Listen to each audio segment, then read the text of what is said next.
The vanishing. They were too young to know how quickly the world could turn against you. 27 high school seniors, buzzing with that reckless energy only the edge of freedom can bring.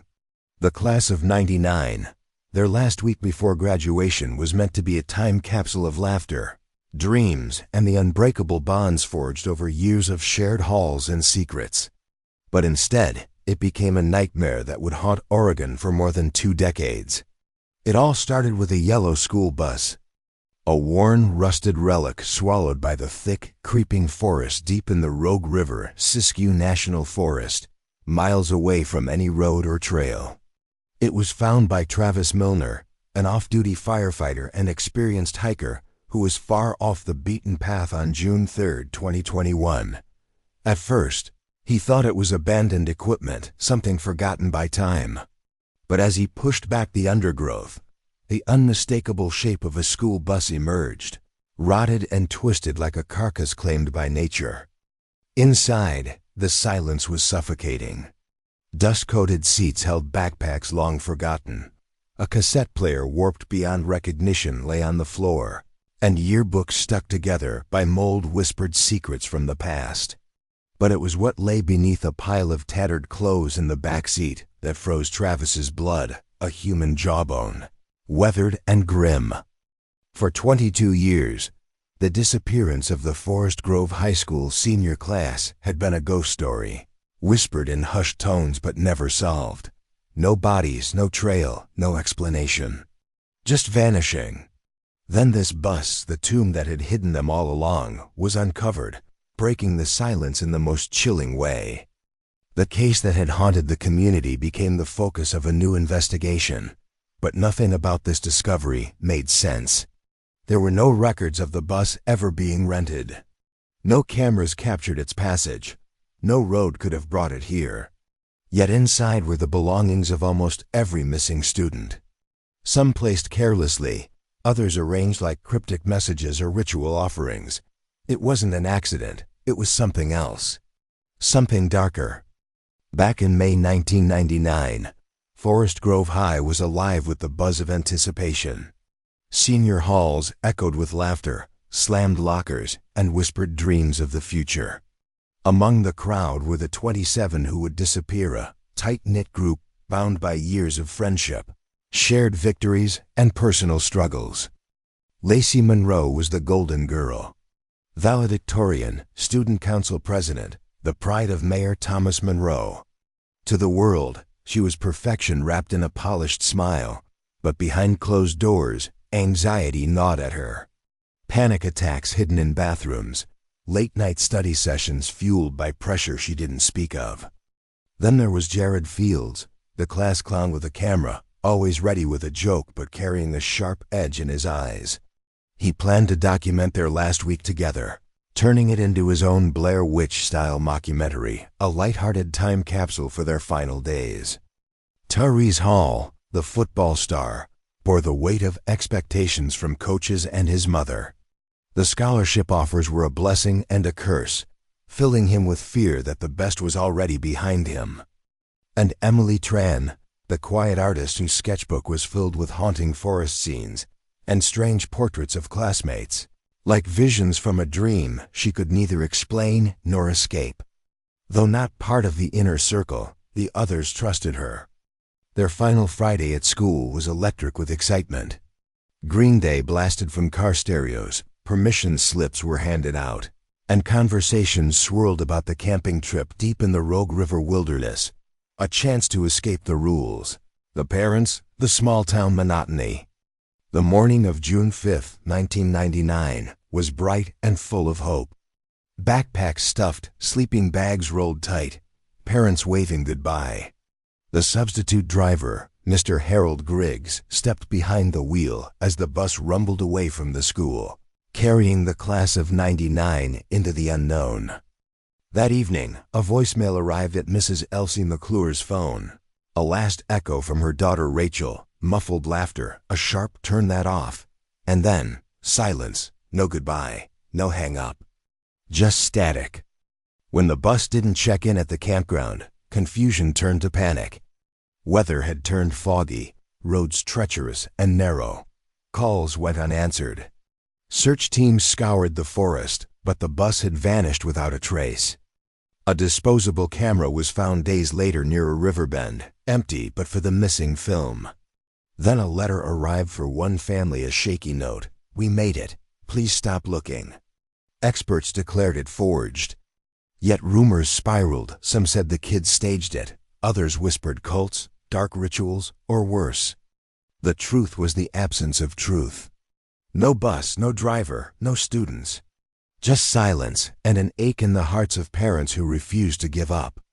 And so the story of the class of '99 settled into the shadows, an unsolved mystery frozen in time, waiting for the forest to finally give up its secrets. If you enjoy my channel, please consider giving me a follow. Your support means the world to me and keeps me motivated to create more great content. If you've heard this story before or notice any clues I might have missed, please leave a comment below the video. I'd love to hear your thoughts. Thank you so much, everyone. Part 2. Into the Darkness. The morning sun had barely broken through the trees when they left 27 teenagers packed into a yellow bus, hearts racing with the thrill of escape. Forest Grove High's class of '99 was bound for a final adventure deep inside Oregon's Rogue River-Siskiyou National Forest. A place where the rules didn't reach, where time itself seemed to slow and bend. They were chasing freedom, no parents, no curfews, no expectations. Just the wild, ancient woods and each other. The bus, driven by Mr. Harold Griggs, a substitute filling in for the usual driver who'd fallen ill, rolled onto the narrow, winding roads that led to the wilderness. Cameras captured the last moment's fuzzy footage of laughter and cheers, the flash of a group photo, the waving hands of children leaving home.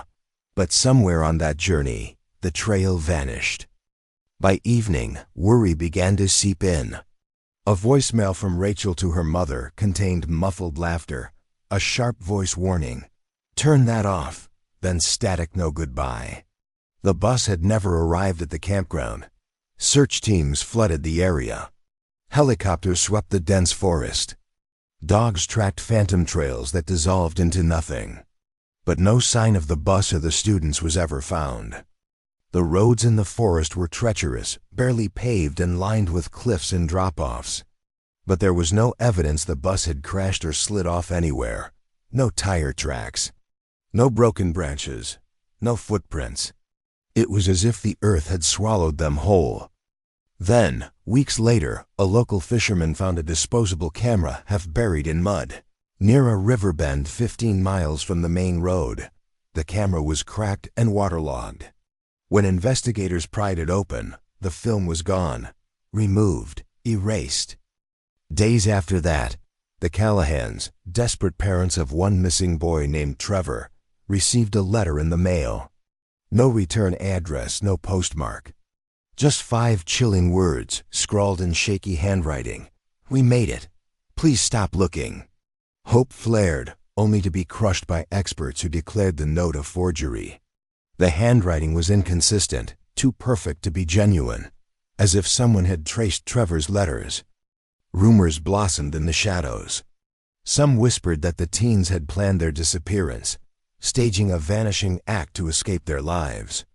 Others spoke of cults' dark rituals buried in the forest's depths.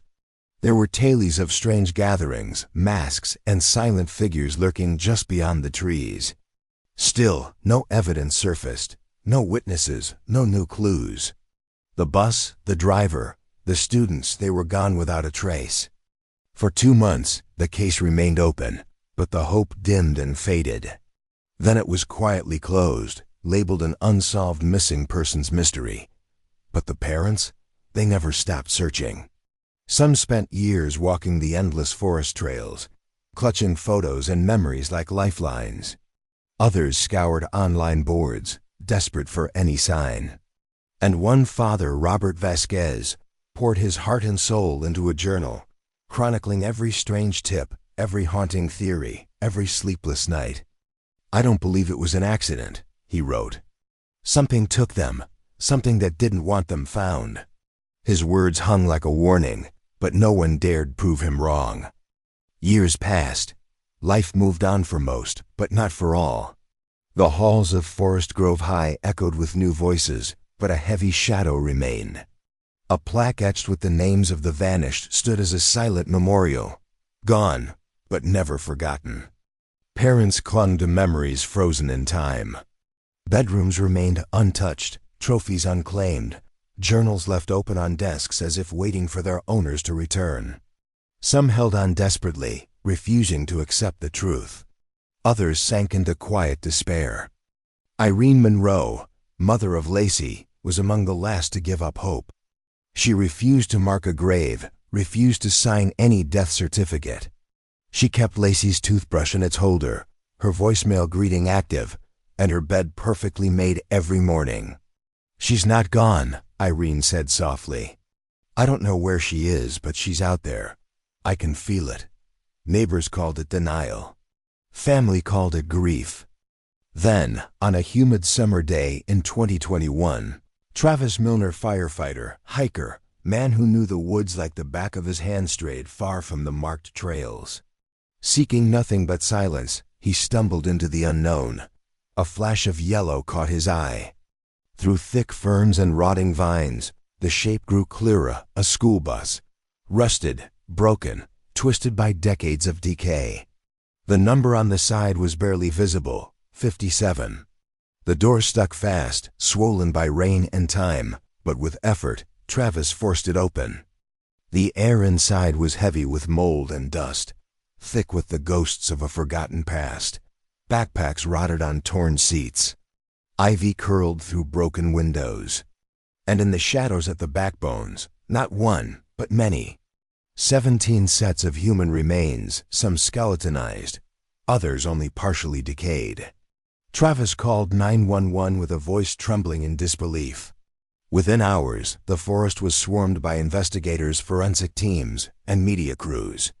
The cold case was suddenly burning hot. The contents of the bus told a story no one wanted to hear. A mold-covered backpack shoved under the driver's seat held a waterlogged folder. Inside were sketches, dark, disturbing drawings signed by Emily Thompson, one of the missing seniors. Faces hidden behind blank masks. Figures standing around fires in shadowed clearings. Blood dripping from twisted branches pooling on the forest floor. Symbols scribbled in unknown languages. The last sketch showed the bus surrounded by tall, faceless silhouettes. In the driver's window, a mask stared back. Out of the 28 missing, 26 students and 2 teachers, only 17 bodies were found. 9 students and both chaperones remained unaccounted for. Why? Why was Emily missing when her art screamed of rituals and darkness?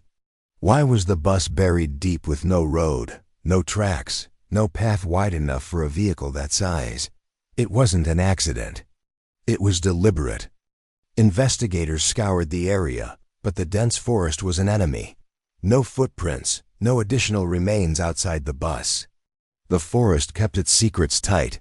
The case reopened as a crime scene. Foul play was no longer a theory, it was a certainty. And with the chilling sketches leaked to the press, new, darker theories took root. What had really happened to the class of '99? Who had planned for them never to return? Part 3. The Return from the Shadows. The town had barely caught its breath from the shock of the bus discovery when the impossible happened. It was a morning soaked in fog, the kind that muffled sounds and blurred the edges of reality, when a figure stumbled through the doors of the Bend police station. A man who looked like a ghost dragged from the depths of the past. He was gaunt beyond belief. His clothes hung off him like tattered curtains, and his face was etched with years of suffering. Long tangled hair clung to a face pale and hollowed by hunger and fear. His eyes, sunken, yet burning with a strange haunted light, darted nervously around the room as if expecting unseen watchers to emerge from the shadows. He barely spoke, but when he did, his voice was a brittle whisper, trembling like a leaf caught in a storm. "I'm Jared Fields, class of 1999. For a heartbeat, the room froze. Officers exchanged disbelieving glances. The name was etched into their memories, a boy, a teenager who had vanished along with 26 of his classmates more than 2 decades ago. No bodies, no trace. Presumed dead, lost to the wilderness. But here he was, alive. Sergeant Emily Wells, seasoned and cautious, stepped forward. "Mr. Fields, can we see some ID, please?" Jared's eyes flicked wildly. The weight of years hung heavy on his shoulders, his breath shallow, his hands shaking. "I wasn't supposed to come back," he mumbled, voice cracking. "They're still watching." The words sent a cold wave down the spines of everyone present. It wasn't a statement, it was a warning. "Who's watching, Jared?" Emily pressed carefully, watching for any hint of deception. He shook his head frantically, as if to shake off some unseen force that clung to his mind. "I don't know. I can't say. I was never meant to return. None of us were." There was something primal in his fear, a deep-rooted terror that made the air in the room feel thick and suffocating.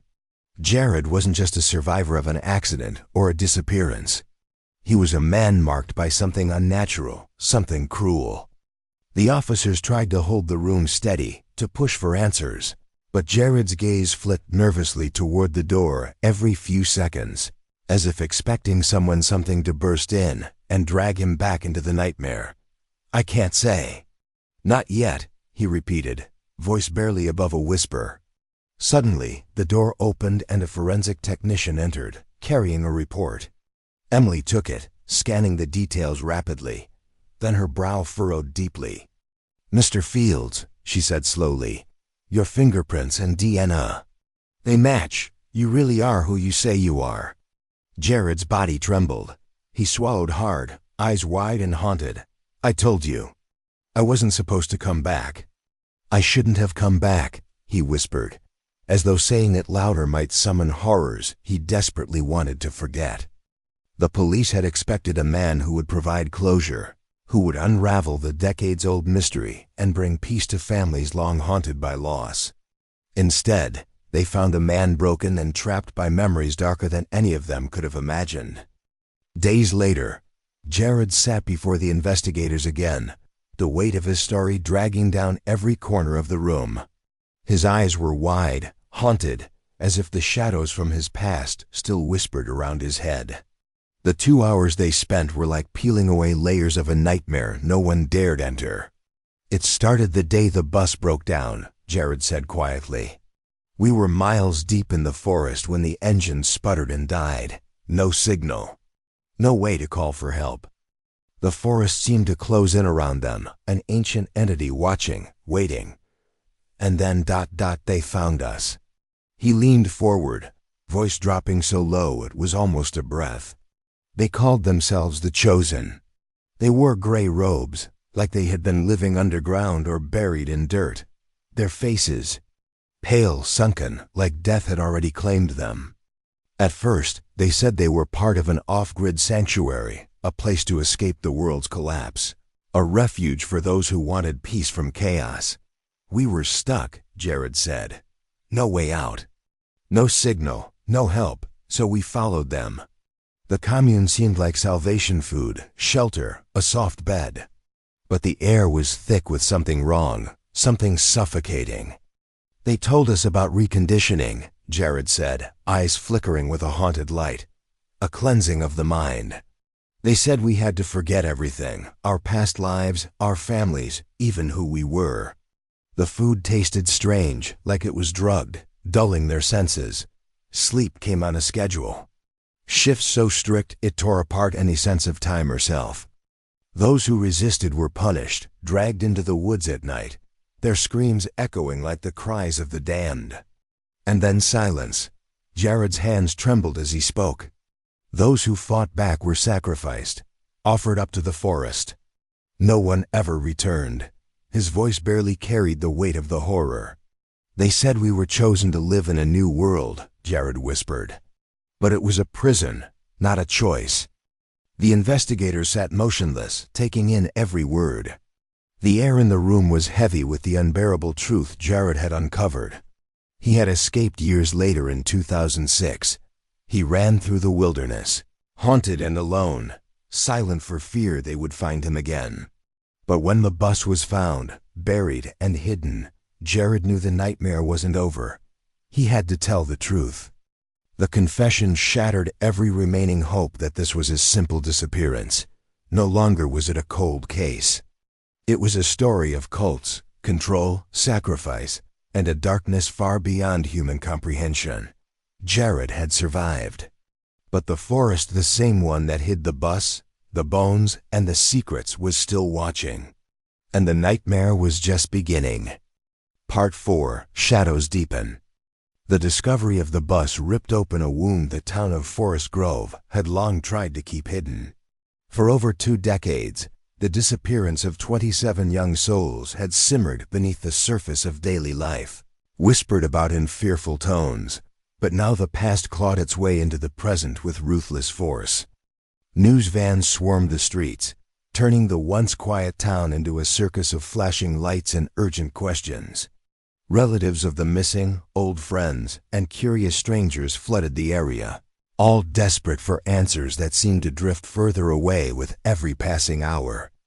Inside the rusted hulk of the bus, forensic teams moved carefully, treating each fragment of a forgotten life with solemn respect.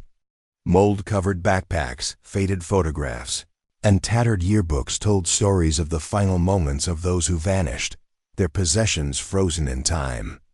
But the most chilling discovery was a manila folder, waterlogged and fragile, hidden beneath the driver's seat. It contained drawings, dark, haunting sketches signed in the corner by Emily Thompson, one of the missing seniors. Emily had never been among the remains found. The sketches painted scenes that seemed torn from nightmares. A circle of figures stood in a clearing, their faces concealed by crude, expressionless masks. Blood dripped from twisted branches, pooling into perfect rings on the forest floor, surrounded by cryptic symbols that no expert could decipher. One frantic drawing depicted the school bus itself, twisted and encircled by towering, faceless silhouettes. In the driver's window, a sinister mask stared back as if watching. Investigators felt a shiver creep down their spines. These were not mere drawings.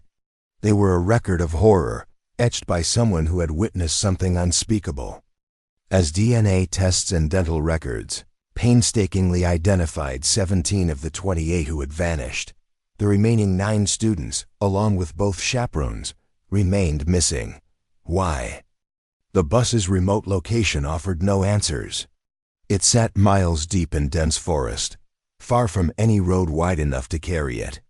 There were no tire tracks, no footprints, no broken branches to mark its passage. It hadn't crashed. It had been hidden. The forest had been its graveyard, a place of secrets too dark to face.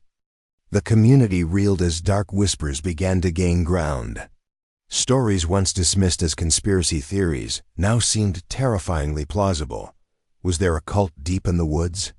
Had these children been lured into some twisted sanctuary? Were they sacrificed in secret rituals beneath the canopy? Search parties combed the forest, but the wilderness swallowed every clue. No trace of the missing remained beyond the bus. The case was reopened with the grim realization that this was no accident. It was a crime scene, one frozen in time, waiting for justice. As the sketches leaked into the media, theories multiplied. Some believed the teenagers had been trapped by a fanatical group, the Chosen, who demanded sacrifice to ancient forest spirits. Others whispered about off-grid militias obsessed with apocalyptic visions and blood rites. Some suggested the vanished had been broken, reconditioned to serve some dark purpose. No theory was too dark, no possibility too horrific. The families fractured under the weight of their grief and the storm of conflicting truths. Some clung to Jared Fields' story, the one survivor who had escaped and warned of the commune's horrors. Others denounced him as a madman, a man haunted by guilt or madness. Debate tore through the town, pitting hope against despair, reason against fear. In the midst of chaos, strange reports surfaced, shadows glimpsed at twilight, flickering lights in the distance, and symbols carved into tree bark deep within the forest. Hikers spoke of whispers riding the wind, chilling chants that seemed to come from nowhere. Talismans fashioned from bone and feathers hung ominously from branches, signs of an unseen presence that watched and waited. The forest was alive, and it had eyes. Memorials were held, but they felt hollow. For many, the ache of not knowing was worse than death itself. Some parents refused to believe their children were gone, convinced they were alive somewhere, trapped and desperate. Others were consumed by silent grief, their lives shattered beyond repair.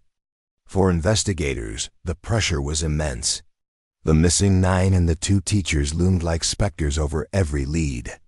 What had become of them? Captives? Victims? Worse, some whispered dark possibilities behind closed doors, that these missing souls had been chosen for a fate worse than death. Officials uncovered traces of clandestine groups in the region, militias with apocalyptic beliefs and secret rituals. But nothing concrete linked them to the disappearances. The mystery twisted and tangled, confounding every attempt to solve it. The forest held its secrets close, refusing to yield. Through it all, the shadows grew longer. The forest's silence was a presence, heavy and waiting. The story of the class of '99 had become a nightmare no one could wake from, a dark legend etched in the very soil.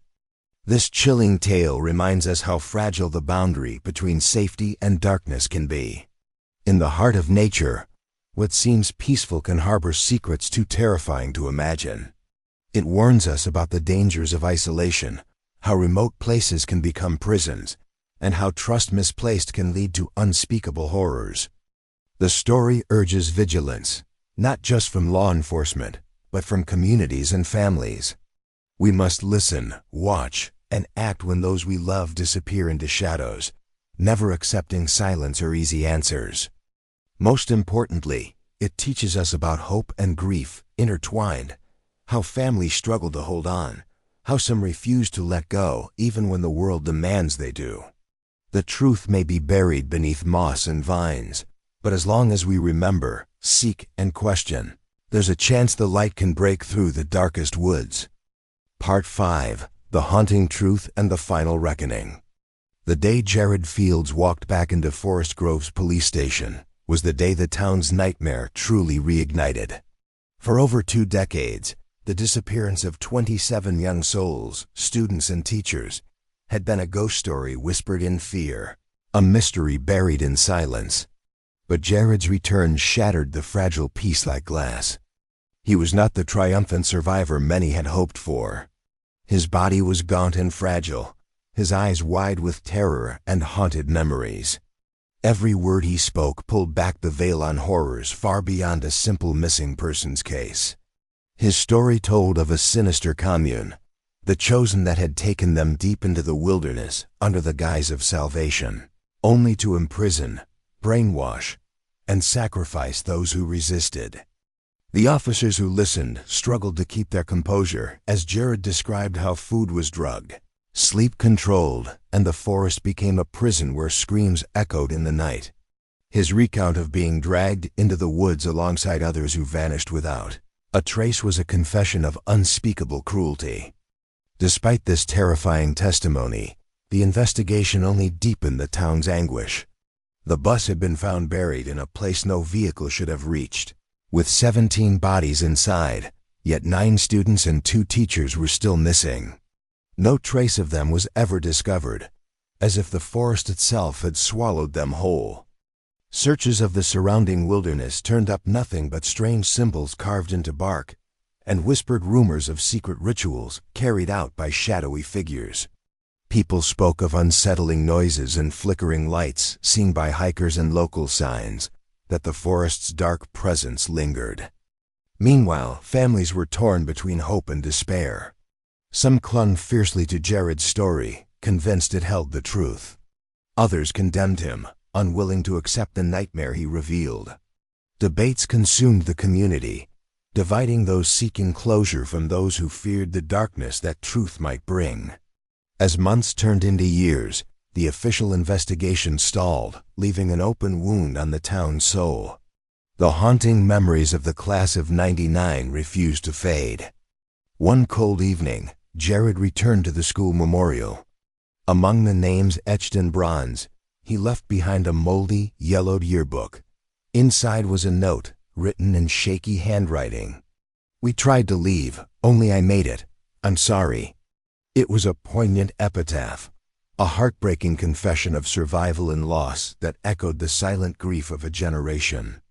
Most poignantly, the story reminds us of the human cost of grief and unresolved loss.